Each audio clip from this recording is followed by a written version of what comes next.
Assalamualaikum warahmatullahi wabarakatuh.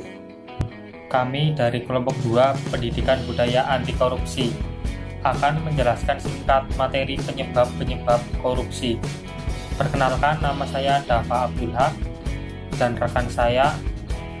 Perkenalkan, nama saya Bima Setia Dimas Tripani, absen nomor 06. Halo, selamat pagi. Nama saya Karestavian Andrea Putri. Perkenalkan, nama saya Diela Hairani Yunanta dari kelompok 2 Pendidikan Budaya Anti Korupsi. Pada kali ini, saya akan menyampaikan materi tentang faktor-faktor umum penyebab korupsi. Korupsi memiliki pengertian, yaitu penyalahgunaan kekuasaan untuk mendapatkan keuntungan secara sepihak. Biasanya korupsi ini terjadi di dalam sebuah organisasi, instansi pemerintahan, dan berbagai dan sebagainya.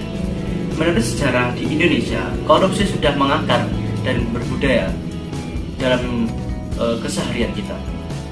Korupsi sudah dianggap hal yang biasa dan tidak tabu bagi warga Indonesia karena sudah banyak pelaku-pelaku yang tertangkap di Indonesia. Menurut Komisi Pemberantasan Korupsi, jenis-jenis korupsi menurut hukum kedengarannya sangat berat. Padahal korupsi bisa juga terdapat dalam kehidupan sehari-hari. Maraknya kasus tindak korupsi di Indonesia tidak lagi mengenal batas siapa, mengapa, dan bagaimana. Tidak hanya pemangku jabatan, akan tetapi perusahaan perseorangan pun bisa melakukan tindak korupsi.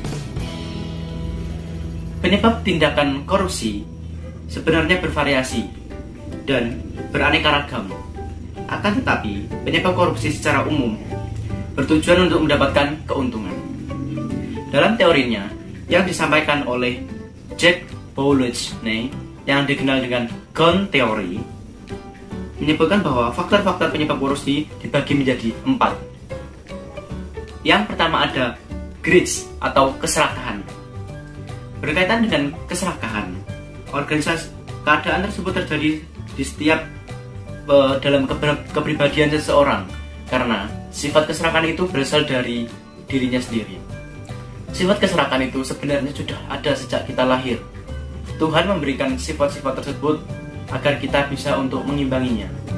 Misal, saya ingin mendapatkan semua jatah makan milik teman saya.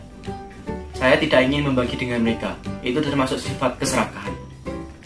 Yang kedua ada opportunities atau kesempatan. Berkaitan dengan organisasi atau instansi yang sedemikian rupa sehingga terbukalah kesempatan untuk diri kita memanfaatkan itu untuk korupsi. Misalkan, saya menjadi bendahara dalam suatu organisasi dan saya mengurusi untuk konsumsi dari suatu organisasi. Dalam anggota saya itu terdapat 20 kelompok. Akan tetapi dalam laporan saya menuliskan 22 untuk konsumsinya dengan alasan berkedok untuk menanggulangi kekurangan. Akan tetapi kelebihannya itu saya manfaatkan sendiri untuk diri saya sendiri. Nah, itu termasuk korupsi dengan faktor kesempatan. Yang ketiga ada needs atau kebutuhan. Berkaitan dengan faktor-faktor yang dibutuhkan oleh individu untuk menunjang kehidupan yang wajar. Jadi, setiap orang itu memiliki kebutuhannya masing-masing. Misalkan, saya seorang buruh pabrik memiliki gaji standar dengan UMR. Misal di UMR di wilayah saya 3 juta. Akan tetapi dalam kurun waktu 2 bulan ini saya ingin membeli motor yang model terbaru, kisaran harga 25 juta. Nah, dalam ini saya berpikir bagaimana cara kita mendapatkan uang secara instan dan untuk ingin membeli kebutuhan tersebut. Nah, tindakan itu akan berujung kepada tindakan korupsi itu sendiri. Yang keempat ada exposure atau pengungkapan. Berkaitan dengan tindakan atau konsekuensi yang dihadapi oleh pelaku kecurangan, apabila pelaku ditemukan melakukan kecurangan, individu atau kelompok baik dalam organisasi maupun di luar organisasi akan korupsi dan merugikan dari pihak korban. Itu tadi termasuk dalam penyebab korupsi dalam Gun Theory. di dalam penyebab faktor korupsi itu dibagi menjadi dua, yaitu faktor internal dan faktor eksternal. Korupsi ditinjau dan hubungan pelaku korupsi dengan lingkungan. Tindakan korupsi pada dasarnya bukan pelaku korupsi itu sendiri dengan lingkungannya. Tindakan korupsi pada dasarnya bukan merupakan peristiwa yang berdiri sendiri. Perilaku korupsi bisa saja didukung oleh keluarga, sahabat, dan orang-orang terdekat. Dan dari faktor eksternal tersebut, korupsi akan muncul perlahan dengan sifatnya dengan provokasi dari mereka. Sekian yang dapat saya sampaikan. Ada kurang lebihnya saya mohon maaf. Di sini saya akan menjelaskan mengenai faktor internal penyebab korupsi dari aspek individu. Ada 5 poin yang akan saya jelaskan. Yang pertama adalah sifat tamak rakus manusia. Jadi, korupsi dapat terjadi pada orang yang tamak atau rakus karena mereka selalu merasa kurang walaupun sudah berkecukupan. Contoh kasus, ada seorang pegawai suatu institusi. Dia ini hidupnya punya prinsip bahwa dapat melakukan apapun asalkan kaya. Jadi menghalalkan segala cara, yang penting bisa kaya. Pada suatu ketika, dia kebetulan dipilih untuk menjadi panitia pengadaan barang. Karena prinsip hidup itu sudah melekat dalam dirinya, akhirnya dia menerima suap dari rekan penyedia barang tersebut. Dan suap merupakan salah satu contoh tindakan korupsi. Yang kedua, moral yang kurang sehat. Orang yang memiliki moral yang kuat dapat mencegah perilaku korupsi meskipun ada peluang. Namun, jika orang memiliki moral yang tidak kuat, seorang bisa dengan mudah tergoda untuk korupsi.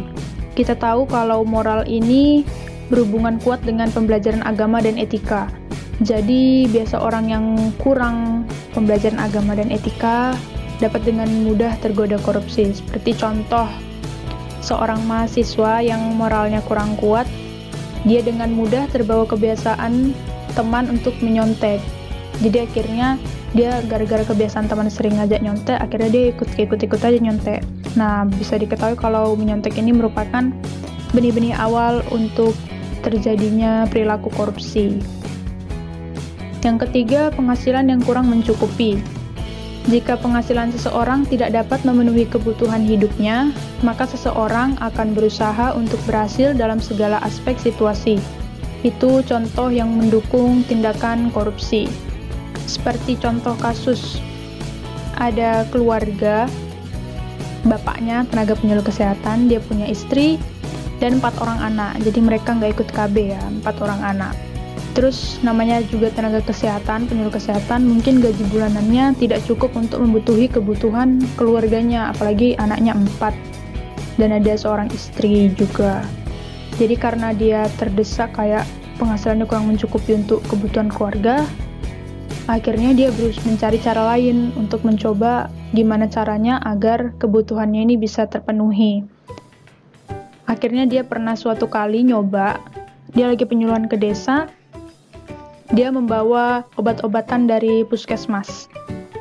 Dan dengan kesempatan yang ada itu dia mencoba untuk berpromosi kalau obat-obat ini manjur apa segala macam, dengan memanfaatkan keadaan bahwa warga-warga desa itu kebetulan kurang paham mengenai apa yang dijelaskan, jadi mudah tergiur seperti itu. Akhirnya dia jual dengan harga yang lumayan, warga desa percaya-percaya aja, akhirnya ngebeli. Dia dapat uang lebih untuk kebutuhan ekonominya itu. Akhirnya dia tergiur dan akhirnya lama-lama akan semakin besar pencobaannya untuk melakukan tindakan-tindakan yang lain.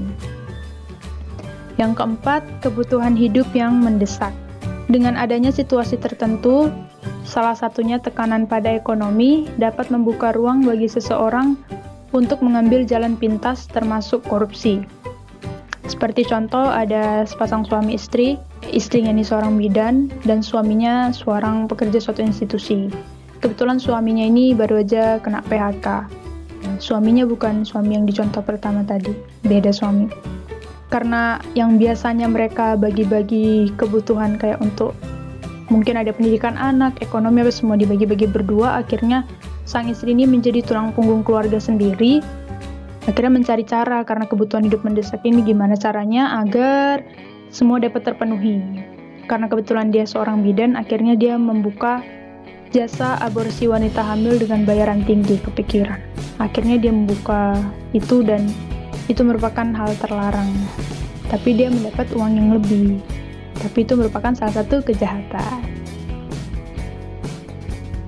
Sekian penjelasan singkat mengenai faktor internal penyebab korupsi. Jikalau ada salah kata mohon dimaafkan, semoga materi yang saya berikan dapat dimengerti dengan baik.